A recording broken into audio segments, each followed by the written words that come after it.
Hello student, इस lecture में हम कंप्लीट करेंगे डेवलपमेंट ऑफ एम्ब्रियोसेक और फीमेल गैमेटोफाइट कि एम्ब्रियोसेक का डेवलपमेंट कैसे होता है और कैसे फीमेल गैमेटोफाइट बनेगा। इस लेक्चर में हम इसको अच्छे से समझेंगे। आप लोग इतना तो समझ ही चुके हैं इन प्रीवियस लेक्चर में कि मेगास्पोरोजेनेसिस। What is megasporogenesis? तो the process of formation of megaspore from megaspore mother cell is called क्या है? मेगास्पोरोजेनेसिस। इसके बाद अब हम लोग स्ट्रक्चरल फॉर्म में समझेंगे कि व्हाट इज मेगास्पोरोजेनेसिस। तो megasporogenesis is the first cell of female gametophyte. जो मेगास्पोर है बेटा वो is the first cell of gametophyte. Gametophyte की क्या है? ये फर्स्ट सेल। आप लोग देख सकते हैं कि ये जो मेगास्पोर है ये क्या है? ये मैं आपके एनसीईआरटी का फिगर है बेटा, आप अच्छे से इसको देखना। इसमें देखो ये क्या है? माइक्रोपाइलर एंड है और ये दूसरा वाला कैसा होगा? चलाजर एंड होगा। और ये आप लोग देख सकते हैं कि जो फंक्शनल जो megaspore is the first cell जो है ये पूरी की पूरी, ये इसके अंदर क्या है? न्यूक्लियस। ये पूरी की पूरी वन जो आपकी सेल दी गई है ये देख सकते हैं, ये यहाँ से ये वाली सेल ये क्या है? Megaspore mother cell. The megaspore grow in size and obtain nutrition from the nucleus. और इस सेल को जो बेटा यानी कि ये जो सेल ग्रो कर the megaspore cell grow size and obtain from the nucleus. ये बेटा जो ग्रो कर रही है अपने साइज को बढ़ा रही है वो किसके? इसके जो आउटर मोस्ट है वो क्या है? न्यूक्लियस। मैंने आपको बताया था कि अंदर जो भी पैरेन्काइमेटस सेल्स थी वो क्या है? किस में रिप्लेस हो जाती हैं? न्यूसेलस में। और ये न्यूसेलस सेल्स ये क्या करती हैं? ये जो आपकी फंक्शनल मेगास्पोर मदर सेल है जिससे एम्ब्रियोसेक बनता है उसको क्या प्रोवाइड करती हैं? Nourishment. The nucellus of functional megaspore divide mitotically. ये जो न्यूसेलस है जो फंक्शनल मेगास्पोर है ये कैसे है बेटा? इसके अंदर डिवाइड करती है फंक्शनली। वो भी कैसे? माइटोटिकली डिवाइड करेगी एंड टू फॉर्म करेगी टू न्यूक्लियाई। फंक्शनली डिवाइड करेगी और क्या फॉर्म करेगी? Two nuclei, 1 2। आप इसके साथ देख सकते हैं इसकी आउटर मोस्ट सेल क्या है? न्यूसेलस है। और ये मेगास्पोर डायड। डायड का मतलब क्या होगा? यहाँ पर कितने न्यूक्लियर यानी कि सेल डिवाइड हो गई माइटोटिक, इसमें माइटोसिस हुआ। माइटोसिस के बाद सेल 1 थी, 1 से क्या है? 2 सेल स्टेज। इसको क्या बोलेंगे हम? माइक्रोस्पोर। माइटोटिकली जब डिवाइड करेगा तो ये बन जाएगा डायड। डायड का मतलब मेगास्पोर, डायड का मतलब 2 सेल, डायड मतलब 2। तो nucleus divide functionally megaspore divide mitotically and to form कितने हो गए? 2 न्यूक्लियाई। अब जो each nuclei move towards the opposite parallel. मतलब जब ये सेल डिवाइड करेंगे तो इसके बीच में थोड़ा सा एक स्पेस हो जाता है। आपके एनसीईआरटी की फिगर में दिया है यहाँ पे किसका फॉर्मेशन हो जाता है? क्योंकि ये सेल इक्लिप्स फॉर्म में होती है तो इनके बीच में एक वैक्यूल डेवलप हो जाता है। इस वैक्यूल अब यहाँ पर इन सेल में इसलिए इनके बीच में कैसा हो जाता है? तो वैक्यूल का डेवलपमेंट हो जाता है। अब ये 2 सेल से फिर ये कैसे? Mitotically 2 more sequential mitotic nuclear division result in the formation of 4 nucleated structure. यानी कि इसमें भी क्या होता है? माइटोसिस होगा और कितने बन गए? Megaspore tetrad. यानी कि 4 nucleated later and 8 stages of embryo sac. ये इसमें कितने हैं? और आसपास ये सेल क्या है? न्यूसेलस प्रेजेंट है। ये कितनी है? माइटोटिकल डिवीजन से कितनी सेल हो गई बेटा? 4 cell. It is the interest of note that this mitotic division. यहाँ पर क्या हुआ है? माइटोटिक डिवीजन हुआ है। इसके बाद में आउटर ऑफ द 4 ये कितनी सेल हो गई? 4 सेल। मेगास्पोर ये क्या बन गई आपकी? टेट्राड। Megaspore tetrad. अब मेगास्पोर जब डायड से क्या बना बेटा? Megaspore tetrad. जब मेगास्पोर टेट्राड बन जाएगा तो आप लोग देख सकते हैं मैंने आपको जैसे कि बताया था कि इसमें जो सेल होंगे इनके बीच में क्या हो, किसका डेवलपमेंट हो जाता है बेटा? वैक्यूल का। किसका डेवलपमेंट हो जाता है? वैक्यूल का। जब वैक्यूल का डेवलपमेंट हो जाता है तो ये मैंने आपको बताया था कि इसमें जो सेल हैं वो आपस में जो 4 सेल होती हैं वो कैसी हो जाती हैं? डीजनरेट हो जाती हैं। और एक ही सेल कैसी होती थी? फंक्शनल होती थी। तो जब इसमें माइटोटिक डिवीजन हुआ 1 1 से 2 2 से सेल कितनी बनी? 4। अब 4 से सेल में फिर से क्या होता है? माइटोटिक डिवीजन होता है। और ये जो ऊपर वाला फिगर दिया गया है बेटा, ये आपको दिखाया गया है कि न्यूसेलस और सेल किस तरीके से डिवाइड हो रही है। अब यहाँ पर आप देख सकते हैं यही फिगर है कि 1 सेल थी, इसमें डिवीजन हुआ था, सेल कितनी होगी 2, बीच में क्या प्रेजेंट था आपका वैक्यूल, 2 से फिर माइटोटिकली डिवाइड हुई, सेल कितनी बनी 4, बीच में क्या प्रेजेंट है वैक्यूल, 4 में फिर माइटोटिकली डिवाइड करके सेल कितनी बनी बेटा 8 सेल, कितनी 8, मतलब सेल आपकी 4 और 4, और ये क्या है एक लॉन्ग सेल, इसलिए इसमें जो न्यूक्लियस प्रेजेंट है वो 1 2 3 4 5 6 7 8, कितने न्यूक्लियस प्रेजेंट हैं 8 न्यूक्लियस प्रेजेंट है।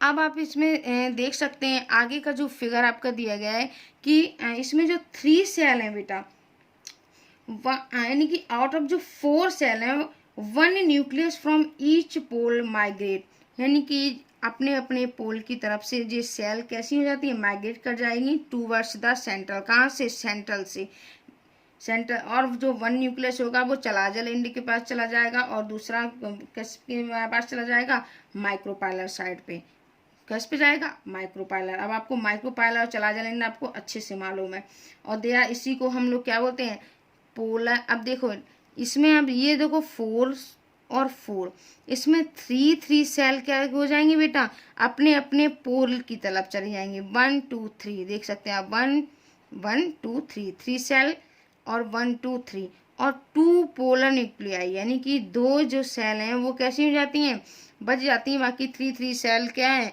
अपने अपने सेंड, यानी कि 3 सेल माइक्रोपाइलर एंड पे चली जाएंगी और 3 सेल माइक्रोपाइलर पे और 3 सेल कहाँ पे जाएंगी बेटा चलाजल एंड पे, और बीच में 2 बचेंगे क्या पोलर न्यूक्लियाई, जो यहाँ पर बेटा वैक्यूल भी प्रेजेंट होता है, क्या होता है वैक्यूल प्रेजेंट होता है। तो जब ये पोलर न्यूक्लियाई 2 फॉर्म, और जिसमें 3 सेल को बोलते हैं, जो चलाजल एंड पे सेल प्रेजेंट होंगे इसमें से 2 सेल होंगी, उनको सिनर्जिड सेल बोलते हैं, उनमें 1 सेल होगी वो क्या होगी एग सेल। अब जो चलाजल जो माइक्रोपाइलर पे जो सेल हैं वो 3 कैसी हैं एंटीपोडल सेल, जो रिप्रेजेंट एंटीपोडल सेल 3 1 2 3 आप देख सकते हैं, और ये एक बीच में पूरी बड़ी सी क्या है बेटा सेंट्रल सेल, यानी कि आफ्टर द 8 न्यूक्लिएटेड स्टेजेस, क्या है after the 8 nucleated stages cell wall are laid down leading to the organization of typical female gametophyte, यानी कि जब ये डिवाइड हो जाता है तो ये क्या बना लेती है टिपिकल फीमेल गैमेटोफाइट, इसमें एक क्या होगा एग सेल, बाकी 2 कैसी हैं synergid cell. 6 of 8 nuclei are surrounded by the new cell wall and organize into cell. अब देखो जो 3 cell are form towards micropylar end 1 cell large of more distinct of the 3 cell, this is called, इसी को क्या बोलते हैं हम egg cell, क्या बोलते हैं egg cell, and remaining 2 smaller cell known as synergid cell। इसके बाद these 3 cell collectively known as egg apparatus है, जिसमें से क्या होगा एक 1 और 2 सिनर्जिड। क्वेश्चन पूछा जाता है कि सिनर्जिड सेल और जो एग सेल है, तो आप बता सकते हैं कि सिनर्जिड सेल कितनी है बेटा 2, एग सेल कितनी है 1। The 3 cell are form towards chalazal end, 3 cell कहाँ पे फॉर्म होती हैं चलाजल एंड, जिनको क्या बोलते हैं बेटा this is called antipodal cell, जिसको बोलते हैं एंटीपोडल या फिर एंटीपोडल सेल्स। अब इसके बाद में ये सेल के बाद में अब होता है बेटा मैच्योर एम्ब्रियो सैक, ये फिगर किसका है मैच्योर एम्ब्रियो सैक। अब हम देखते हैं कि ये मैच्योर जो एम्ब्रियो सैक है, तो both of polar nuclei present in large central cell, ये जो आपकी सेंट्रल सेल है यहाँ पर इस सेंट्रल सेल में के मिड पॉइंट पे क्या प्रेजेंट है 2 polar nuclei, polar nuclei present below the egg apparatus, जो एग एपरेटस है उसके कैसे होते हैं जस्ट नीचे, कहाँ पर सेंट्रल सेल में, just before the process of fertilization they unit of fuse together, बेटा ये दे यूनिट फ्यूज टूगेदर, यानी कि जब फर्टिलाइजेशन से पहले ये दोनों कैसे हो जाते हैं आपस में फ्यूज हो जाते हैं, यानी कि जब आप लोग देख सकते हैं जो मैच्योर सेल है इसमें जब फ्यूजन होने वाला होता है फर्टिलाइजेशन होने वाला होता है, तो उससे पहले ये दोनों पोलर न्यूक्लियाई क्या कर जाते हैं फ्यूज, जब ये फ्यूज कर जाते हैं तो center from the secondary nucleus से definitive nucleus it is diploid, तो इनका जो नेचर होता है वो कैसा हो जाएगा 2n, कैसा हो जाएगा बेटा 2n, यानी कि न्यूक्लियस कैसा है 2n, 1n number. After 3 mitosis in megaspore, ये इसमें कितना मेगास्पोर का डिवीजन हुआ था 3 माइटोसिस, 3 माइटोसिस डिवीजन के बाद क्या बने आपके मेगास्पोर, 7 सेल एंड 8 न्यूक्लियस। आपको मैंने क्लास में भी बहुत अच्छे से बताया था कि ये कैसा है 7 cell structure and 8 nucleated structure is form. The 8 nucleated structure and 7 cell structure, जिसी को हम लोग क्या बोलते हैं, this is called female gametophyte और एम्ब्रियो सैक ऑफ एंजियोस्पर्म। इसको क्या बोलेंगे, this is called female gametophyte and angiosperms या embryo sac. This type of embryo sac is known as polygonum type. इसको क्या बोलेंगे बेटा, पॉलीगोनम। देखो गोनम शब्द किसके लिए आता है, फीमेल के लिए। पॉली का मतलब कैसा है, मैनी, तो इसको इस एम्ब्रियो सैक को क्या बोलते हैं, known as polygonum type, because it was discovered by Strasburger in polygonum plant. इस स्ट्रक्चर को डिस्कवर किया था साइंटिस्ट स्ट्रासबर्गर ने, किसने, पॉलीगोनम प्लांट्स में। Polygonum type of embryo sac is most common angiosperm, ये मोस्ट कॉमन है बेटा एंजियोस्पर्म में। Polygonum type of embryo sac develop from single megaspore, ये डेवलप किससे हुआ था, सिंगल मेगास्पोर। देख लीजिए आप, सिंगल मेगास्पोर सेल थी जिसमें माइटोटिकली ये डिवीजन हुआ, 2 सेल, 2 के बाद 4 सेल, 4 से फिर 8 सेल, 8 के बाद में क्या होता है 2 central cells, synergid cell, egg cell, antipodal cells. आप लोग देख सकते हैं। इसी लोग क्या, इसको क्या बोलते हैं, मोनोस्पोरिक एम्ब्रियो सैक, यानी कि embryo sac develop from single megaspore to is known as monosporic embryo. जो सिंगल मेगास्पोर से डेवलप हुआ इसको क्या बोलते हैं, मोनोस्पोरिक एम्ब्रियो सैक। इसके बाद हम कुछ बात करते हैं सिनर्जिड सेल की।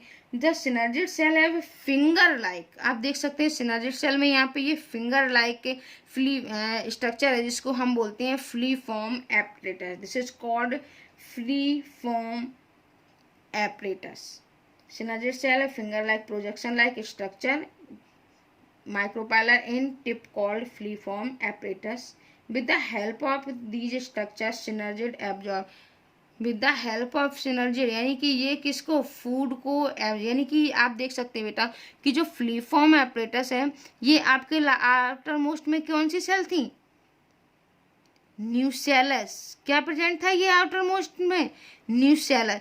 तो ये जो फ्लीफॉर्म एपरेटस है, जो finger like projection like structure है, ये क्या करता है बेटा कि जो डेवलपिंग एम्ब्रियो है, जो एम्ब्रियो डेवलप कर रहा है उसमें ये अंदर से, यानी कि पॉलन ट्यूब के थ्रू जिसको नरिशमेंट तो मिलता है, लेकिन ये जो न्यूसेलस सेल है वहाँ से भी क्या लेती हैं, फूड को एब्जॉर्ब करके और एपरेटस तक क्या करती हैं, पहुँचाती हैं।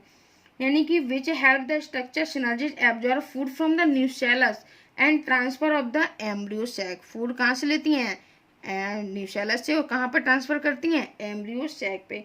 फ्लीफॉर्म एपरेटस ऑल्सो सिक्रीट, ये जो फ्लीफॉर्म एपरेटस है बेटा also secrete chemical which attract the guide the pollen tube in the synergid. ये क्या है, केमिकल सिक्रीट करती हैं ताकि ये क्या है, सिनर्जिड सेल में फ्लीफॉर्म एपरेटस सेल से केमिकल सिक्रीट करेंगी जिसके थ्रू क्या बनेगी, पॉलन ट्यूब, और पॉलन ट्यूब के थ्रू ये कहाँ है, जो आपका एग है मेल गैमेटोफाइट है वो क्या है, इस सेल के माइक्रोपाइलर एंड से एंटर करेगा किसमें, pollen tube into the synergid cell में। आई होप आपको ये बेटा समझ में आया होगा। ये फिगर जो मैंने आपको एक्सप्लेन किया कि ये किस तरीके से 7 सेल और 8 न्यूक्लियस में बनता है। इसके बाद हम बात करेंगे फीमेल गैमेटोफाइट। किसकी बात करेंगे बेटा, फीमेल गैमेटोफाइट। अब अभी तक हमने जितना भी आपको इसमें पढ़ा है, इसमें सब कुछ यही दिया गया है कि इसकी जो अधिकतर फ्लावरिंग प्लांट्स में मेगास्पोर फंक्शनल रहता है, जबकि बचे हुए जो थीन सेल्स होते हैं वो क्या है, डिजनरेट हो जाते हैं। केवल फंक्शनल मेगास्पोर ही फीमेल गैमेटोफाइट या एम्ब्रियो सैक में क्या होता है, डेवलप होता है। सिंगल मेगास्पोर से एम्ब्रियो सैक बनने के मेथड को ही क्या बोलते हैं, मोनोस्पोरिक डेवलपमेंट। अब ये आपकी एनसीईआरटी के बेटा कुछ पॉइंट दिए गए हैं जिनको मैं आपको एक्सप्लेन कर रही हूँ, जो आप जब एनसीईआरटी पढ़ें तो आपको समझ में आए अच्छे से। तो आप लोग अच्छे से कंसंट्रेट होकर बस आप सुनते जाएं। मैं आपको बस बता रही हूँ कि आपकी एनसीईआरटी में क्या लिखा हुआ है, अधिकतर जो फ्लावरिंग प्लांट होते हैं मेगास्पोर फंक्शनल रहते हैं, जबकि कुछ कैसे होते हैं, 3 जो सेल्स थी वो क्या हो जाती थी, डिजनरेट हो जाती थी। केवल जो फंक्शनल मेगास्पोर है फीमेल गैमेटोफाइट में, वही क्या होता था, डेवलप होता था। सिंगल मेगास्पोर से एम्ब्रियो सेक बनने के मेथड को हम लोग क्या बोला था, हमने मोनोस्पोरिक डेवलपमेंट बोला था। अब न्यूसेलस और जो फंक्शनल मेगास्पोर फीमेल गैमेटोफाइट की जो प्लॉइडी है वो क्या है, न्यूसेलस की क्या थी, 2n, क्योंकि आप लोग देख सकते हैं कि न्यूसेलस की क्यों है, क्योंकि ये डिवाइड कर जाता है। इसके बाद megaspore mother cell, functional megaspore female gametophyte की एम्प्लॉयडी के बारे में हमने पढ़ा। फिर हम लोग कुछ एम्ब्रियोसेक के फिगर के बारे में हमने आपको बताया। फिर फंक्शनल मेगास्पोर का जो न्यूक्लियस है उसमें माइटोटिक डिवीजन होता है, 2 न्यूक्लियाई बनाता है, अपोजिट पोल की तरफ मूव कर जाते हैं, परिणामस्वरूप 2 न्यूक्लिएट एम्ब्रियोसेक बन जाता है। 2 न्यूक्लिएट क्या बन जाता है, एम्ब्रियोसेक। 2 सिक्वेंशियल माइटोटिक डिवीजन होते हैं, यानी कि बेटा माइटोटिक डिवीजन कितने होते हैं, 2 सिक्वेंशियल माइटोटिक डिवीजन होते हैं। कि पहला माइटोटिक डिवीजन हुआ तो 1 से 2 सेल, दूसरा माइटोटिक डिवीजन हुआ तो 2 से 4 सेल। देख सकते हैं आप किस तरीके से, जिसमें 4 न्यूक्लिएटेड, बाद में क्या होता है 8 न्यूक्लिएटेड एम्ब्रियोसेक बन जाता है बेटा। देख सकते हैं बनता है। ये माइटोटिक डिवीजन कैसा होता है, स्ट्रिक्टली फ्री न्यूक्लियर में होता है। कैसा होता है, ये फ्री न्यूक्लियर में होता है, मतलब न्यूक्लियर डिवीजन के बाद अगर हम, हाँ एक बार और आता है फ्री न्यूक्लियर। अगर बेटा कहीं पर लिखा होता है कि फ्री न्यूक्लियर डिवीजन, तो मतलब वहाँ पे न्यूक्लियस का तो डिवीजन हो रहा है, लेकिन वहाँ पर जल्दी से साइटोप्लाज्म का डिवीजन नहीं होता है। बेटा इस बात को अच्छे से आप रखना कि अगर फ्री न्यूक्लियर डिवीजन लिखा है मतलब वहाँ पे साइटोप्लाज्म का डिवीजन, देखो यहाँ पर ऐसा नहीं कि न्यूक्लियस प्रेजेंट हो तो साइटोप्लाज्म प्रेजेंट नहीं था, साइटोप्लाज्म ही प्रेजेंट था, लेकिन यहाँ पे न्यूक्लियस का डिवीजन हुआ है क्योंकि फ्री न्यूक्लियर डिवीजन है। फ्री न्यूक्लियर डिवीजन का मतलब है कि जल्दी से साइटोप्लाज्म का डिवाइड नहीं होता है, साइटोप्लाज्म का डिवीजन नहीं होता है, अच्छे से समझना। ये अब इसके आगे माइटोटिक डिवीजन हुआ, स्ट्रिक्टली फ्री न्यूक्लियर डिवीजन होते हैं। न्यूक्लियर डिवीजन के बाद क्या है, सेल तुरंत नहीं बनती। न्यूक्लियर डिवाइजेशन के बाद सेल तुरंत, ये सोचो कि अब ये तुरंत न्यूक्लियर डिवीजन हुआ और सेल क्या है तुरंत बन गई, तो ऐसा नहीं होता है। 8 न्यूक्लियर स्टेजेस के बाद सेल बनना स्टार्ट होती है।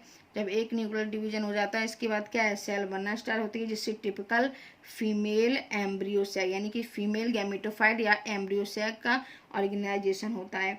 8 में से 6 न्यूक्लियाई सेल वॉल को कवर कर जाते हैं और तथा सेल में आप लोग देख सकते हैं कि जो 8 हैं, 8 में से जो जितनी भी आप देख सकते हो इसमें सिनर्जिस्ट सेल थी, एंटीपोडल सेल्स थी, इसमें केवल एक सेल फंक्शनल होती है, बाकी सेल क्या हो जाती है बेटा, सेल वाल की कवरिंग में, यानी कि जो सेल वाल है इसकी कवरिंग में कैसी हो जाती हैं, डिजेनरेट सेल वाल कवरिंग के फॉर्म में बदल जाती हैं, चेंज हो जाती हैं। और जो बचे हुए 2 न्यूक्लियाई हैं उनको हम लोग ने वैसे भी क्या बोला, पोलर न्यूक्लियाई। एपरेटस के नीचे एक लार्ज सेंट्रल सेल होती है, क्या है आप देख सकते हैं, इसके पीछे क्या है, लार्ज पूरी की पूरी क्या है, सेंट्रल सेल है। एम्ब्रियोसेक के अंदर सेल का जो कैरेक्टरिस्टिक्स ये क्या है, एक तरीके का एक डिस्ट्रीब्यूशन है। 3 सेल माइक्रोपायराइड ग्रुप में रहती हैं जिससे एग एपरेटस बन जाते हैं। जो बेटा माइक्रोपायराइड पे रहती हैं जिससे क्या बन जाते हैं, आपकी एग एपरेटस बन जाता है। एग एपरेटस में 2 सिनर्जिड सेल होती हैं और क्या है, एक एंटीपोडल सेल होती है, सॉरी एक एग सेल होती है। और जो माइक्रोपायराइड टिप पर सिनर्जिड सेल में स्पेशल सेलुलर थिकनिंग प्रेजेंट होती है जिससे हम लोग क्या बोलते हैं, फ्लीफॉर्म एपरेटस बोल देते हैं। और जो एपरेटस जो पॉलन ट्यूब को सिनर्जिड में जाने के लिए गाइड करता है, यानी कि यही जो फ्लीफॉर्म एपरेटस है बेटा, यही पॉलन ट्यूब को सिनर्जिड सेल में जाने की क्या करता है, जाने के लिए गाइड करता है, क्योंकि ये केमिकल सिक्रीट करेगा। जब केमिकल सिक्रीट करेगा तो वहाँ से पॉलन ट्यूब क्या हो जाती है, अंदर सेल के अंदर प्रवेश कर जाएगी। 3 सेल चलाजल इंड पर होते हैं जिनको एंटीपोडल सेल्स बोलते हैं। ये पॉइंट बेटा बहुत अच्छे से आप लोग लर्न करके रखना कि जो चलाजल, एक होता है माइक्रोपाइलर एंड और दूसरा होता है चलाजल एंड। तो जो चलाजल एंड के पास में जो सेल होगी वही सेल जो पास में पहुंच जाएगी, हमने ओब्यूल वाला आपको स्ट्रक्चर दिखाया था कि वही वाली सेल जो आपके चलाजल एंड पे होगी वही आपकी सेल क्या होगी, आगे जाके फंक्शनल होगी। जो माइक्रोपाइलर एंड से क्या होती है, सेल एंट्री करती है, एंटीपोडल सेल कहलाएंगे। चलाजल पर जो होंगे वो 3 एंटीपोडल सेल्स कहलाती हैं। लार्ज सेंट्रल सेल में 2 पोलर न्यूक्लियाई होते हैं। इस प्रकार मैच्योरिटी पर अगर हम बात करें एक टिपिकल एंजियोस्पर्म की, तो एक टिपिकल एंजियोस्पर्म बेटा 7 सेल एंड 8 न्यूक्लियस प्रेजेंट होते हैं। In next lecture I will explain pollination. Next lecture में बेटा हम पढ़ेंगे पॉलिनेशन। और आप लोग बेटा, आपकी एनसीईआरटी बुक या कोई गाइड बुक हो, आप उससे अपने, जो मैं आपको सारी एनसीईआरटी एक एक टॉपिक को अच्छे से एक्सप्लेन कर रही हूँ, अगर आपको कोई प्रॉब्लम है तो आप ग्रुप में मैसेज कर सकते हैं। अगर कोई कॉन्सेप्ट आपको क्लियर नहीं हुआ है, कुछ समझ में नहीं आ रहा, तो आप लोग मैसेज कर सकते हैं। आप कोई मैसेज करते ही नहीं है कि आपको कोई डाउट नहीं हो रहा है। अगर आपको डाउट हो रहा है बेटा, तो आप लोग मैसेज कीजिए, आप लोग क्वेश्चन पुटअप कीजिए। और आपको नोट्स, कोई भी आपके पास जो भी बुक हो, आपको अपने मन से नोट्स बनाने हैं, जबकि मैंने आपको एक एक टॉपिक अच्छे से एक्सप्लेन किया है। अगर आपको कोई टॉपिक क्लियर नहीं है तो आप मैसेज कर सकते हैं, मैं उसको दोबारा से आपको एक्सप्लेन कर दूंगी। लेकिन आप लोग नोट्स बनाते रहें अपनी कॉपी पे, क्योंकि आपकी जब भी स्कूल खुलेगा बेटा, हम आपकी जो फेयर नोटबुक है उसको चेक करेंगे, सबके नोट्स चेक करेंगे। आप लोग अच्छे से समझ लेना।